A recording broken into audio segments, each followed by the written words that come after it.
Dear students, the chapter that we are going to do today is The Address, written by Marga Minko, a Dutch writer.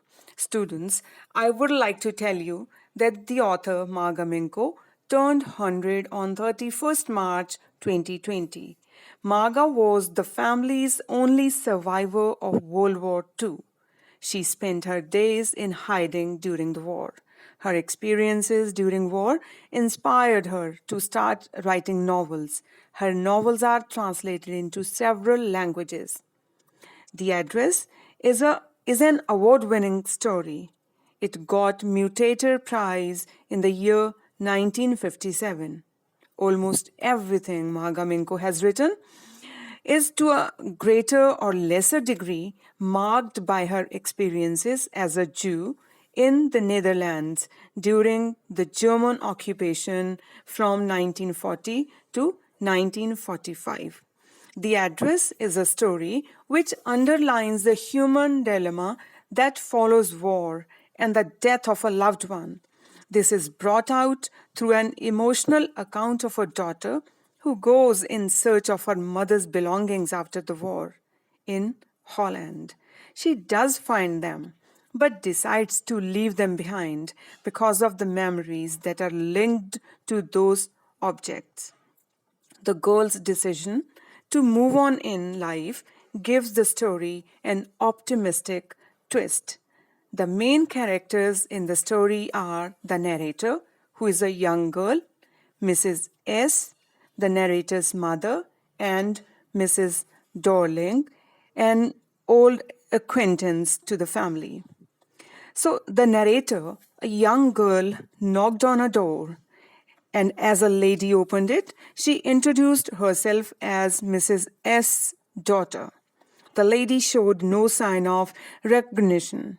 On the contrary, she held the door in a way to make clear that the narrator was not welcome. For some time, she kept staring quietly at the narrator, so much so that the narrator felt that the woman was not the person she had been looking for. The narrator recalled having seen her briefly once years ago. But the woman soon stepped away from the door and let her in. The narrator noticed her wearing the narrator's mother's green knitted cardigan. Cardigan is a type of sweater with buttons.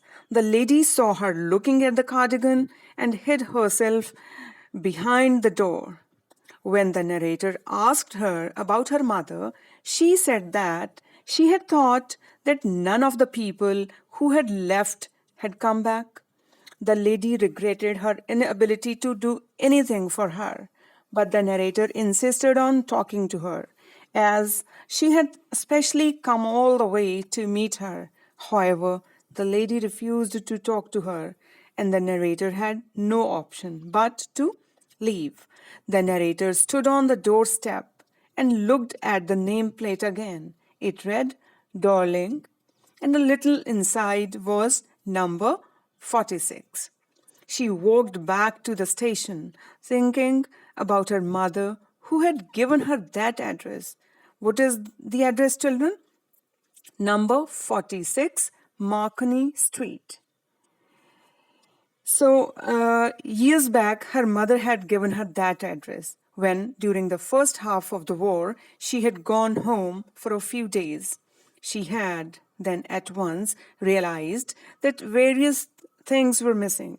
Her mother had then told her about Mrs. Darling, an old contact of hers. She visited their place regularly, and every time she went back, she took something home with her. These things included table silver, antique plates, large vases, and crockery.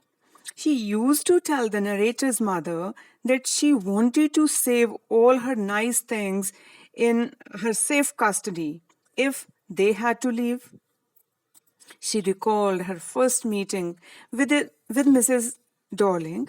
It was just the day after her mother had talked about her. Her mother had introduced her. She had noticed the woman walk out of the heavy case. Her mother informed her that she lived in Marconi Street, number 46. She had asked her to remember that. Now, the narrator had come after a long time. At first, after the war, she had not been interested in and was also afraid of going back. She was scared of facing the things that had belonged to her mother, and that would remind her of a past that was no longer there. These things would just evoke painful memories. But slowly, everything became more normal again, and like the rest, the narrator had adjusted to her new life. Strangely, later, she became curious whether all the belongings that they had left behind would still be at that address. She felt the urge to see them, touch them, and recall the memories linked with them. After her first futile visit to Mrs. Dorling's house, she decided to try a second time. This time, a girl of about 15 opened the door and let her in. Her mother was not at home. The narrator followed the girl along the passage. She noticed an old fashioned iron Hanukkah candle holder that the narrator's family had never used, as it was much more bulky than a single candlestick. Girl led her to the living room. The narrator was dismayed.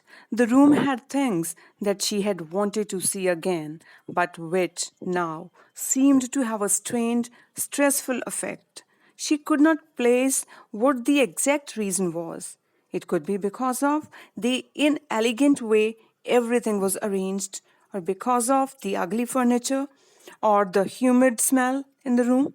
She noticed the woolen tablecloth on which she recalled the burn mark that had never been repaired. The girl put cups on the tea table and poured tea from a white pot with a gold border on the lid. Then the girl opened a box and took some spoons out. The familiarity of all these things clouded the narrator's mind. These emotions were different than any other that she had known. The narrator complimented the young girl on the nice box. She laughed and said that her mother had told her that it was an antique. She said that they had lots of antiques. She pointed round the room. The narrator noticed various things that brought back memories of the past. She remembered that as a child she had always liked the apple on the pewter plate. The young girl told the narrator that at one time they even ate in the plates hanging on the wall. The narrator, by then, found the burn mark on the tablecloth. The girl looked curiously at the narrator. Now it was time for the narrator to take a leave to catch her train. Having walked out, she wanted to wipe out her past. She realized that the objects that are associated in one's memory with the familiar life of earlier times lose their value at once when one is cut off from them. She did not need them in her small rented room, where the scraps of paper that they used as blackout paper still hung along the windows, and no more than a handful of cutlery could fit in the narrow table drawer. So she decided to forget the past. Children, that's the story of the chapter, The Address. I hope that you have understood it. In case you have any doubts, please feel free to ask. Don't hesitate. Thank you. Have a nice day.